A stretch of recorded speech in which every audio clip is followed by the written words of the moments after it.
All right, here, let's get you guys set up with a cash game lineup today, as far as at least the preparation and how to do so. And what I'm looking at here is the spreadsheets where you can get a lot of the data, and I'll show you where to get this. Just provide a link actually so you can get to this and get this going for later in the day. It is still based on yesterday, so at least you get an idea. As this will update later on today here, sometime in mid morning Eastern time, so you can look at things like as of yesterday instead of today, the AND1 rating, which takes an overall rating on a particular site that you're playing on. This happens to be on DraftKings.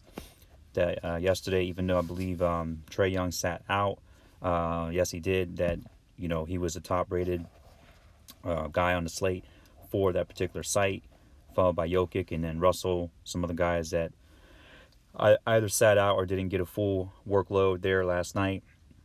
The other important metric we're looking at, of course, is metrics. As minutes. So the minutes are shown here in the blue column. You can always check that out and see, and you can even adjust it if you're on a proper sheet there. On if you convert it into your own sheet, you can do that. You can copy it, or you can just copy and paste like I do certain columns and plug them right in. However, I like my own customized sheet, and so then that kind of answers hopefully questions on where to get some of this data, such as usage and so on, and just tons and tons of things. But just a few main ones to look at here, such as who's hot in the red area, 3 games versus 10 games. So you can just kind of see who's had an increase. For example, Jokic has had a 9.7 increase of fan points on DraftKings compared to the 10 games. So quite a significant jump there for him, along with Pascal Siakam. He's also up in that tier of hot player. So you definitely want to take consideration of that. I would also look at the clock watch to try to find some good value plays at lower cost on the site that you're playing as well. 3 games versus compared to 10 games, so you can get an increase there. That happened with Jokic as well, a 2.9 minutes increase over the 10 game span. So that's a good thing there. You also want to come way over here to the column as I copy and paste right here, consistency based on the value of his salary. So 5x is what I look at. Copy and paste that, try to get some consistent plays there. Also, I want to look at, I'm not really too concerned with the actual matchup, but I do look at it, consider the DVP, defense versus position, that is, but also I like to look at past games versus opponents, the yellow column, last one versus the last game and the last 3 average. So I take that into important consideration as well to try to figure out how the guy is done. Maybe even go back to last game, perhaps look at full highlights on YouTube or something like that, just to make sure that game was flowing well for the guy. If I want to get deeper into it, like maybe on a captain showdown slate, of which I've done some of those, and you can go back and look at on the channel here how to do those, and just look at value as well.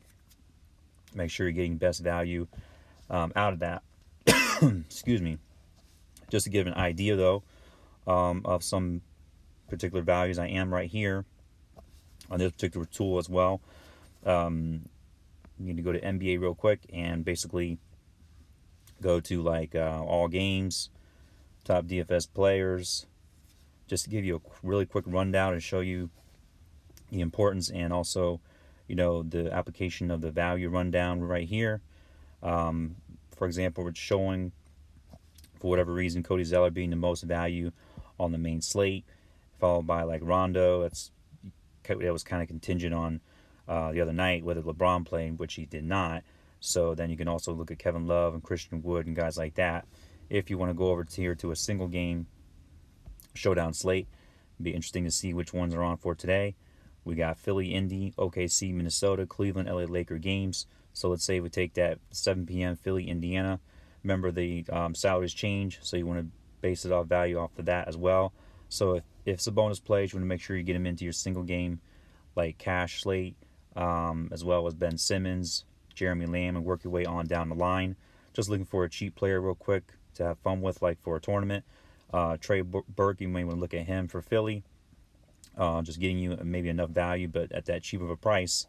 No one really jumps out as being that cheap, other than maybe TJ McConnell or Justin Holiday to try to get some nice value out of those guys. So you might get a better example as you run down, the other showdown slates and get some nice GPP value, quarter, dollar, whatever you want to play with, and mix and match. My best advice: all players possible. Really use all those like your 20 max multi-entry lineup, so you can get all possibilities of probably winning, at least cashing in more.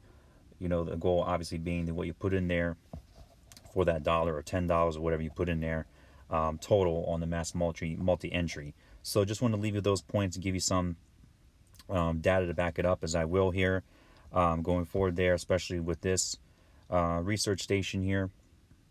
You want to access and keep up to date on everything.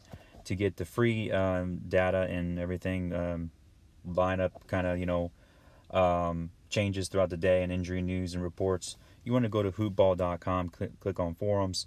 You especially also want to go to is my personal rundown of the cash game plays, top players in order, or just listing down the line of prioritizing. Not for every site, but just to give you a general idea, and then look for the value. Use some of the tools to get some the best value for cash plays, as I'm primarily focused and concerned and cashing in on is cash plays as opposed to GPP. Then you want to go, of course, to wealthyfantasyfootball.com, and just the main most recent article content there is up for you, so you can look at that and have a great day.